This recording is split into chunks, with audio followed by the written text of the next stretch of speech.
और मध्य प्रदेश में देखिए जहरीली कफ सिरप से अब तक 20 बच्चों की मौत हो चुकी है। हैरानी की बात यह है कि इतनी मौत के बाद भी सिरप बनाने वाली कंपनियां बेखौफ हैं। बच्चों की मौत के चलते इंदौर की दवा कंपनी ARC फार्मास्यूटिकल्स जांच की जद में आई। Drug controller general of India यानी कि DCGI के निर्देश पर केंद्र और राज्य की टीमों ने कंपनी का रिस्क बेस्ड इंस्पेक्शन किया था, जिसके बाद अब रिपोर्ट सामने आई है जिसमें गंभीर खामियों का जिक्र है। रिपोर्ट के मुताबिक कंपनी में गंदे पानी से सिरप तैयार किए जाने और उसे प्लास्टिक के डिब्बे में रखने जैसी गंभीर लापरवाही पाई गई है।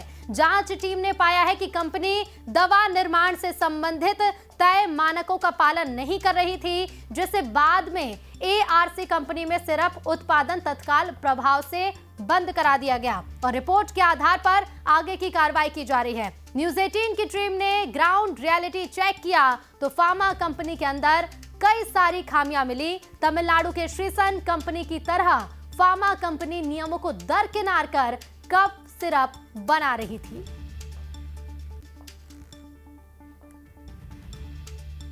तो जांच रिपोर्ट में कई खामियों का जिक्र हुआ है। कंट्रोल जनरल ऑफ इंडिया के निर्देश पर केंद्र और राज्य की टीमों ने उन कंपनियों पर जांच शुरू की जो कफ सिरप बनाती हैं। जांच के दौरान ही इंदौर की ARC फार्मास्यूटिकल कंपनी भी अब जांच के दायरे में आ चुकी है। कंपनी को बंद कर दिया गया है, ताला लगा है, क्योंकि गंभीर लापरवाहियां मिली हैं। हालांकि drugs control general of India के निर्देश पर उन कफ सिरप बनाने वाली कंपनियों पर रिस्क बेस्ड इंस्पेक्शन किया गया था, उसमें बड़ी खामियां मिली हैं और रिपोर्ट जो है वो लगभग 89 पेज की है। 89 पेज की रिपोर्ट में ये बात सामने आई है कि कंपनी के अंदर कफ सिरप बनाने के लिए फंगस वाले पानी का इस्तेमाल किया जा रहा था। फंगस वाले पानी का इस्तेमाल किया जा रहा था। तस्वीरों में इस वक्त आप ARC फार्मास्यूटिकल्स कंपनी को देख रहे हैं। इस कंपनी को बंद कर दिया गया है और इस कंपनी के अंदर कफ सिरप का निर्माण काम चल रहा था। अंदर की कुछ और तस्वीरें दिखाते हैं कि आखिर इस कंपनी के अंदर कैसे कुछ दवाइयां बनाई जा रही थी। तमिलनाडु के श्रीसन फार्मास्यूटिकल कंपनी की तरह ही यहाँ पर बड़ी लापरवाही मिली है और ठीक उसी की तरह गंदे तरीके से यहाँ पर कफ सिरप का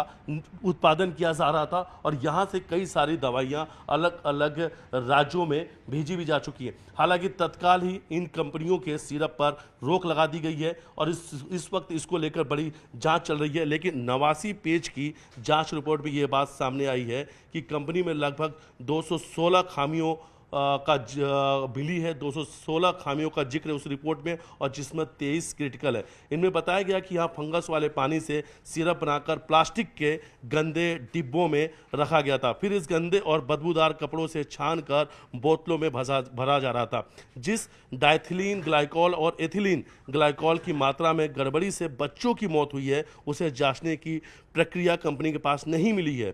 कंपनी के पास तैयार फॉर्मुलेशन में इन दोनों की अशुद्धियों की जांच का भी कोई इंतजाम नहीं है।